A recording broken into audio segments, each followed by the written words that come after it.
Hey, happy Wednesday, everybody. Hump day. It's time for your midday connection. I'm Robin Robinson. And you heard me talk a couple weeks ago about a movie that I saw that that just not so much changed my life, but focused me on something that I think we can do something about. I've always believed in the power of story to change our perspective, to move us into action, not just sit there and say, oh, that's too bad. I think we ought to do something. I think someone told us to do something recently at the DNC, not just sit there and worry about things. The movie was called Kemba. I saw it at the XL Film Fest, which was in Chicago in August for over a 4-day weekend. It's the only Black-owned film festival. It's really a film and culture festival in the Midwest. It is started by Troy Pryor and Creative Cipher.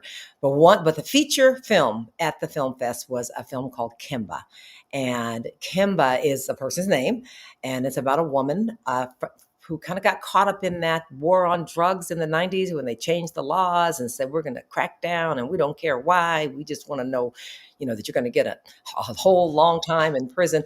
Almost every lawmaker who voted in favor of or helped craft that has since apologized for what it has created, particularly, especially, almost exclusively in Black communities, by basically locking up so many people that we're still suffering from the effects of that now, from the communities that were left without many of their members that could have been valuable had they been restored instead of just mass incarcerated. So, but the effects of that law, even though it's been changed and it's the laws that came, as part of it have been, redone, we recognize the error, but all those changes are not retroactive. So Kimba was the story of a young woman who, got in with the bad guy. I'm sure that's completely foreign to all of you, right? And ended up getting basically the same sentence in prison that he got. But she had advocates. She had parents who just said, we're not going to accept this. And I am so happy. I hope, first of all, that you'll get to see the film. Right now, you can only see it on BET Plus. I'll talk about that a little bit more later because I'm hoping it'll get on big BET and maybe Netflix, Hulu. It needs a wide audience right now because the work that needs to be done so that cases like Kimba's can actually be justly dealt with. It requires an awareness, and because you get no change without a demand, and we need to make a demand. So I am so pleased to have Kemba Smith as my guest today. How are you? I am blessed, Robin. Thank you so much for having me. And I'm so glad you were able to be at Troy's Excel Fest and get exposed to the movie. But I know this is all God ordained. So thank you for what it is that you do. It really was just by chance because the movie was. I got there. There was 20 movies playing, and I said I want to see this movie, and I cheered, I cried, and then I said, "Well, what's being done? What's being done about this? Is this still going on?" So tell us a little bit about your story, how you ended up being the subject of this movie. Yeah, basically, I was sentenced as a first time nonviolent drug offender to 24 and a half years in federal prison. And I don't want to tell the whole movie, but you're right. I did. I was a student at Hampton University. My parents' only child, grew up in a middle class family, got attached to this bad boy. But I try to eliminate using labels because, he was a human being first. And there were certain things I'm sure that led him down the path that he was on. But I ended up getting into this 3.5 year relationship with him. Initially, he was Mr. Knight in Shining Armor, and then there were red flags, and the relationship was abusive. And basically, I ended up going on a path that I never thought that I would have been on, and being sentenced to 24 and a half years as a first time nonviolent drug offender. I just stood in the federal courtroom like in total disbelief, like, how is this happening? Because I did accept responsibility for the choices that I made, but because I pled guilty, but I didn't anticipate getting a sentence longer than I had actually been living on this earth because I was 23 years old at the time. And I was also pregnant. So I ended up giving birth to my son while I was incarcerated, and totally grateful for my amazing, phenomenal, wonderful parents. because they stood by me 110% when they didn't necessarily have to. We have some, people that have a family member that's locked up and they don't want to ever talk about it because they feel ashamed, embarrassed. But my parents advocated for me, which led to the NAACP taking on my case pro bono. And also Black America's News Magazine, Emerge Magazine, put my face on the cover of their magazine. And basically that's what garnered so much attention around my story and what had happened. You said Black America's News Magazine, Black owned media matters, and it has shrunk. There is no longer a an Emerge magazine, right? It's no longer in existence. Right. Right. So but you have BET, which is Black media, but not Black owned. BET is airing your film, and I think that is amazing. They were early supporters. I would like it to see it be where everybody could see it, because it's not just on BET; it's on BET Plus, which is kind of like the little sub BET, and I needed to move up. But your story, and you talk about standing there in disbelief. The judge had no choice because of the laws at the time, right? Can't consider any of those factors, can't consider your abuse by this young man, can't consider the fact that you never handled any drugs, can't consider the fact that you're a first time offender. There was a minimum, maximum, mandatory sentence that was basically demanded. Right. And then because of those mandatory minimum sentencing and actually conspiracy drug laws, because you don't actually have to be on the street corner selling the drugs. My prosecutor said I never handled, used, or sold any of the drugs that were involved, but yet and still I was held accountable for 255 keys of crack cocaine. And so my judge went along with the sentencing guidelines, even though he could have um, deviated from those guidelines based on the expert testimony with the domestic violence and abuse. But my 86-year-old white judge was actually asleep. It was witnessed in the courtroom that he was sleeping during this expert testimony, so he could care less about the domestic violence and abuse. And he said that he wanted to sentence me to that amount of time because he wanted me to be a deterrent to others.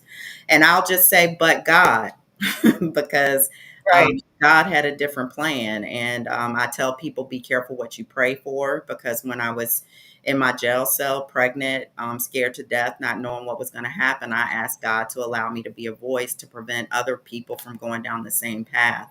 And again, because of this Emerge article, when there was no social media, Right.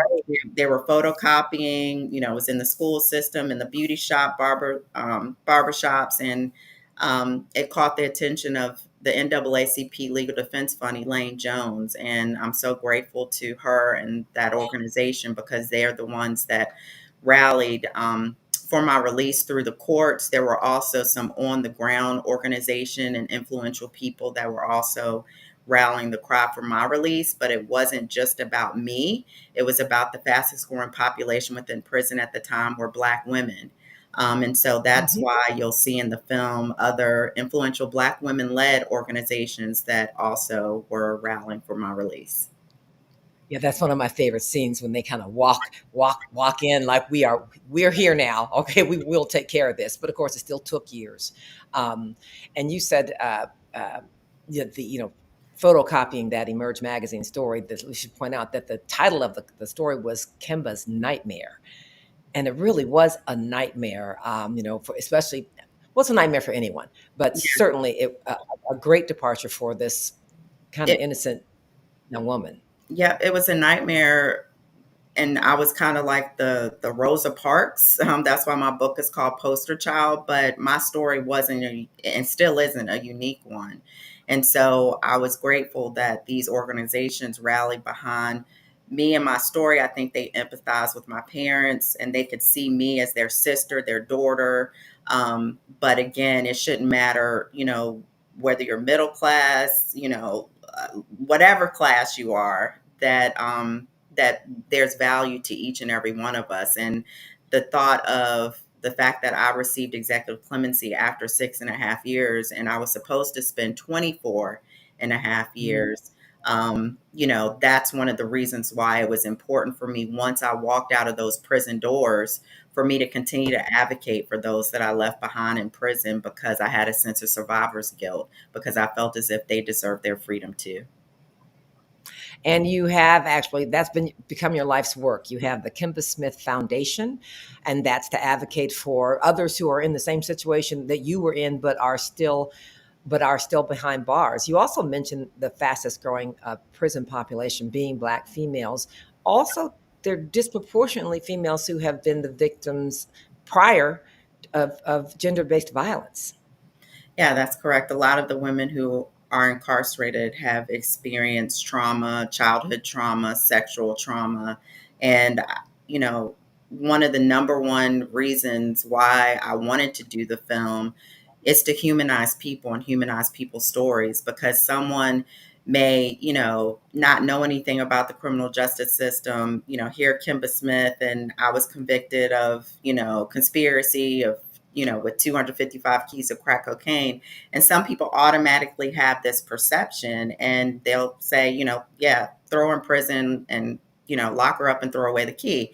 But once you start sharing a story and telling a story and getting people to understand more, it's not only been my goal to help change the laws and to let people understand how easy it is to get caught up, but also I want to prevent young people from even making those choices to go down that path. So it has caused me to leave myself quite vulnerable as a older woman. I'm still young at heart, but you know, to be so transparent about very traumatic experiences for the benefit of others. And it's not, I don't want anybody to feel sorry for me because Kimba, God is, I'm good.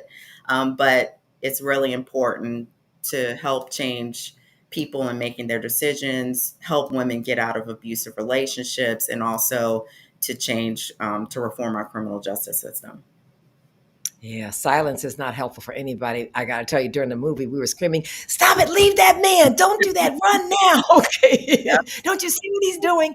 But we have to. We all need to channel our inner 18-year-old, right, and remember how it felt to have the attention of a charismatic man, and kind of finding yourself at that time. So most of us would not put on the big screen, or you really did. You're very vulnerable because there were people in there saying, "Oh, you dummy! What are you doing? Listen to your daddy. Don't follow this guy." Yeah. And, you know, oftentimes in our communities too, we can blame the victim. Mhm. And I think it's really important as a community that, we stop doing that um, and understand that even when a woman is in that situation, it's so quick for us to say, girl, leave. But we don't know how crazy that person is that she's with. And so it's really important. And one of the things that I emphasize is, getting therapy and making sure that people that are in those type situations that they are able to leave safely.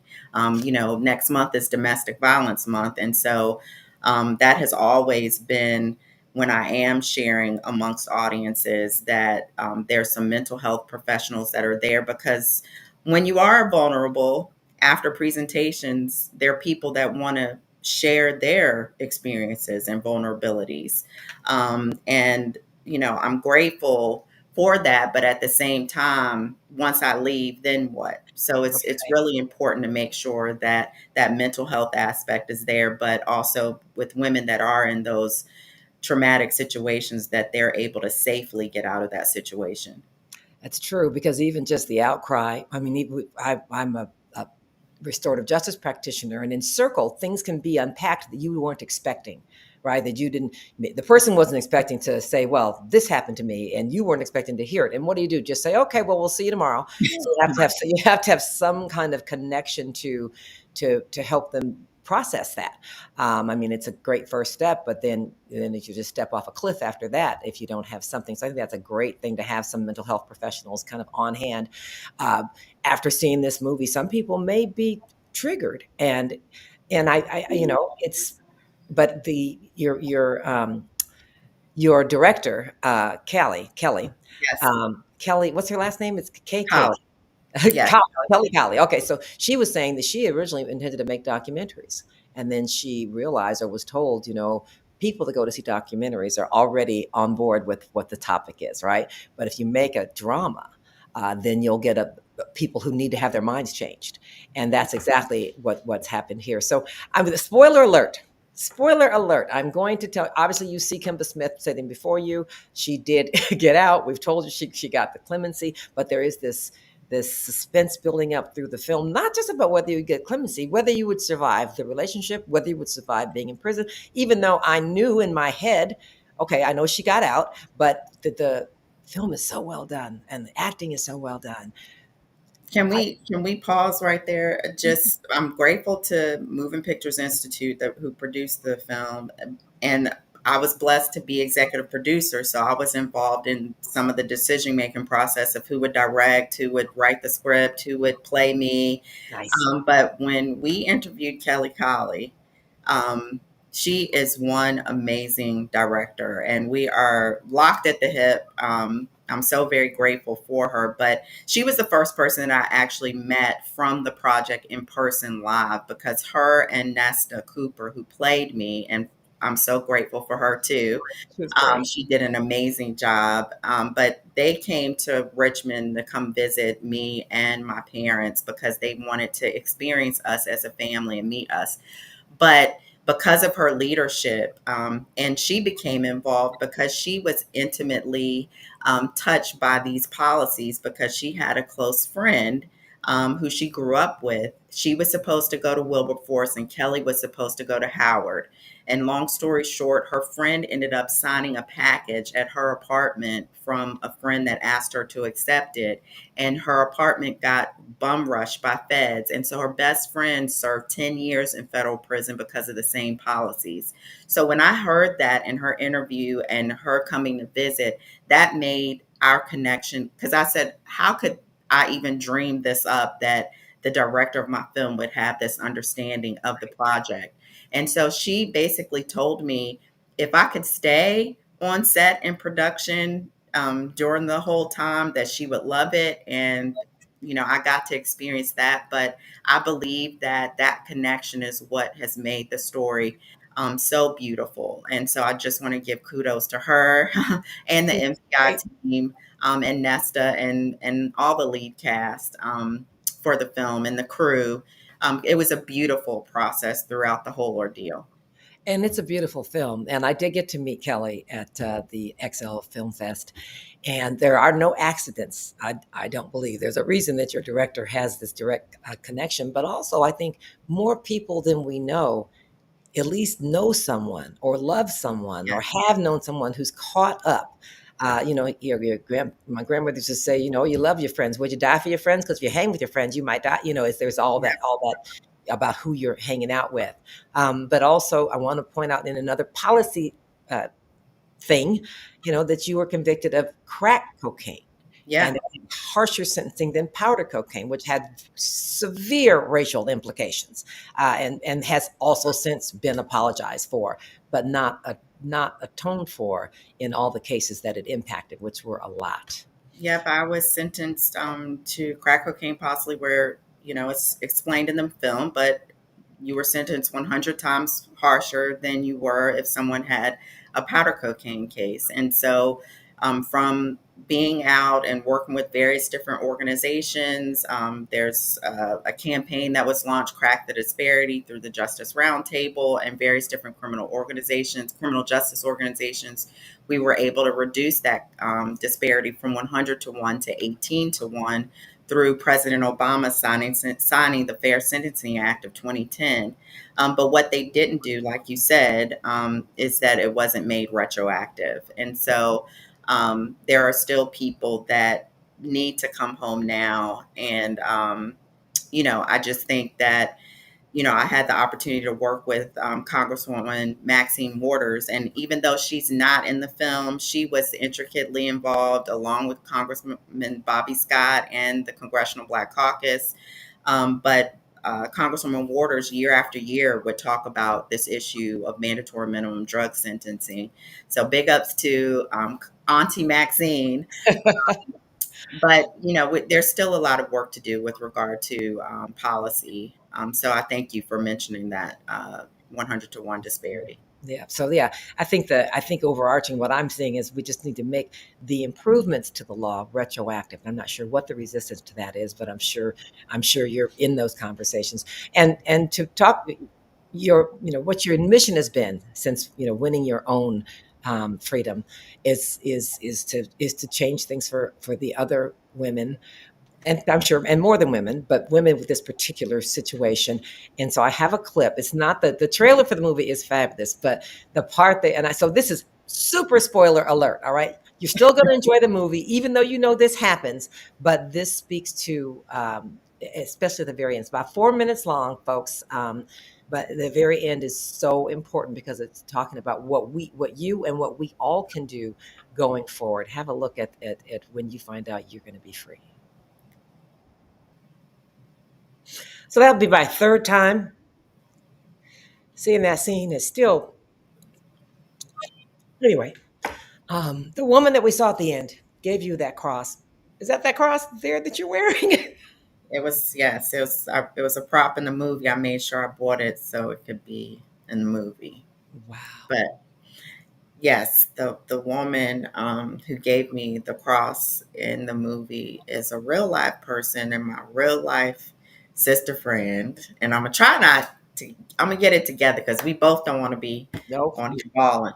Um, but she is still in federal prison, and I'm grateful to the producers, to the writer, and to Kelly for understanding the importance of her role. And there were different various people in my story that I wanted to include. Like I mentioned, Congresswoman Waters. Like some people didn't make the cut, but I'm grateful that the producers understood the need for Michelle West's character to be in the film, and it's been part of our impact campaign that's been launched along with the film because we are urging President Biden to commute Michelle West's sentence, and so I was incarcerated with her. We were friends, our friends.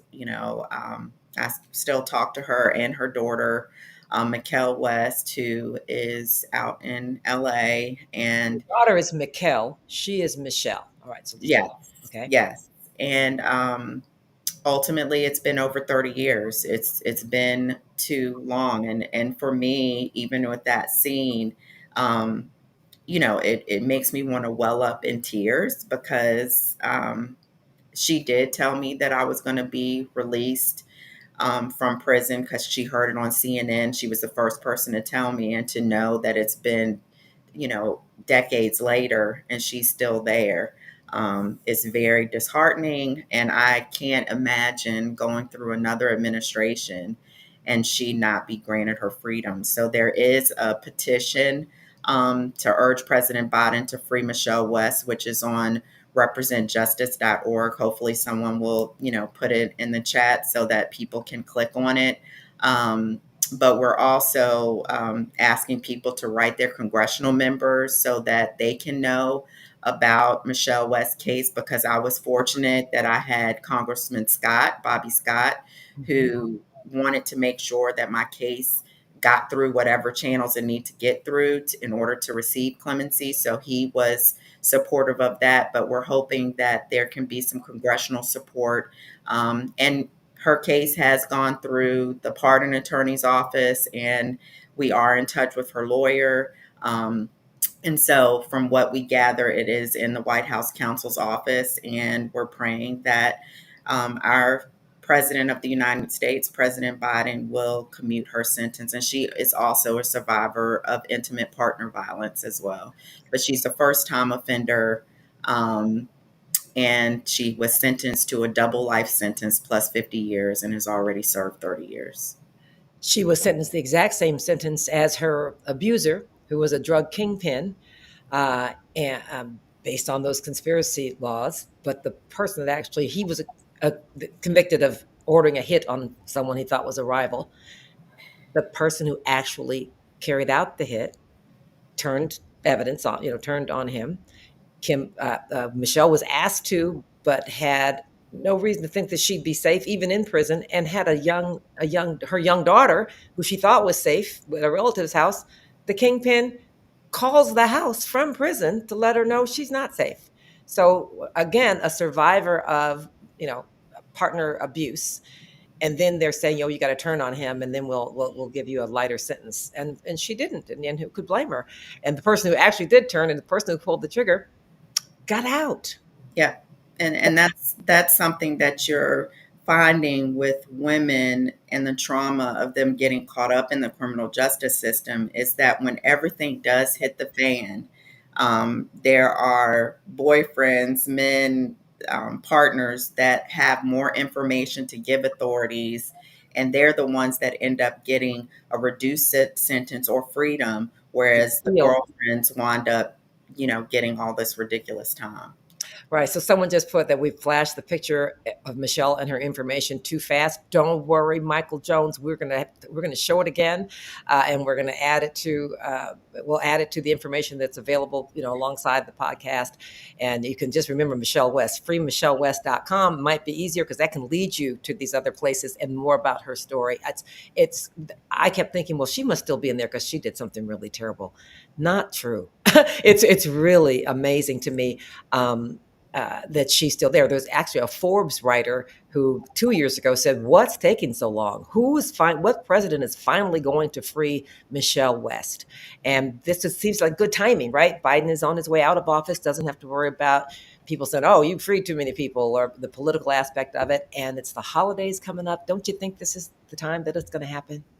Yes, I'm praying that it does, and that's why I've been on the ground with some of these screenings and letting more people know about Michelle West, and so they can advocate. I have flyers about her and everything at each one of the screenings, but I'm praying that President Biden will do clemencies in a big way. I mean, we had President Obama that released over 1,700 people under the clemency initiative. We had President Trump that touts this historic First Step Act legislation that actually freed Khalif, Peter's brother. He was released from his life sentence under the First Step Act, and a lot of people were. And so I would like to see President Biden exercise this mercy, this grace, and extend it to other women in particular. I mean, I know that there's some men that are deserving, but I can't tell you how many times I see a press release where I've heard that clemencies have been done, and I'm scanning the list of names hoping to see Michelle West's name. But when I do scan the names too, not only am I disappointed not to see her name, but I'm disappointed to see the lack of women that are, and we are the primary caretakers mostly of children that we have left behind. And so I really hope that Michelle will have the opportunity to take that trip to Disney with Mikkel, and that they can be reunited. And let's point out that she did raise Mikkel as much as possible from behind bars. I talked to Michelle's attorney. Yes. She said that she would find out what books her daughter was being assigned at school, order those books, and use all her telephone minutes having conversations and coming up with discussion questions about the book, so that it was as if she were, tutoring her, as if she were home. And you and I both know that one of the biggest determinant as to whether or not you'll end up incarcerated is if you had an incarcerated parent. So her avoiding that cycle and actually parenting, because Mikkel is a successful young woman. She's working on the campaign, on behalf of her mother. But mothers are really important to our communities. Not that fathers are not, but Right. when you incarcerate a woman, you have really, that family is not going to be the same. Yeah, and what you explained about Michelle and Mikkel's relationship, I mean, even Michelle's relationship to me, and I'm not her daughter. Whenever I talk to her, she is trying to, share with me advice of something that she thinks that could help me. That's just her nature, and anyone who's been incarcerated with Michelle would say the same. I will say though too, that I do believe that yes, there are plenty of women that raise kids and that there are some people that fall through the cracks if they have been incarcerated. But I work with the organization. I can't really publicly speak about it because they haven't announced it yet. But it's an Oh, go organization ahead, make news. Come on. that's it's an organization that's trying to demystify that statistic that the majority of kids that have a parent incarcerated go into the system themselves. The organization is called We Got Us Now, and they focused on children that have a parent who's incarcerated, and these are young adult kids. But my son, for instance, he hasn't, gone into the criminal justice system, but I understand, the revolving door that can happen, but we don't want to make sure that we um, create a scenario for those kids where they feel a negative stigma Like, from their yes. parental situation. Yeah, that's not, we shouldn't have that expectation. But also, speaking again to overarching policy and not just individuals, if the prison system doesn't think about where someone is incarcerated, as in close to their family, so that the Oh, children can visit, they just move you willy nilly, so that you can go years without seeing your incarcerated loved one. That's also, I mean, it's just cruel policy. it's very cruel, and there's so much I could go over. But when I was pregnant, they wanted to pull me out of county jail and put me in a federal prison that would have been miles away from my family.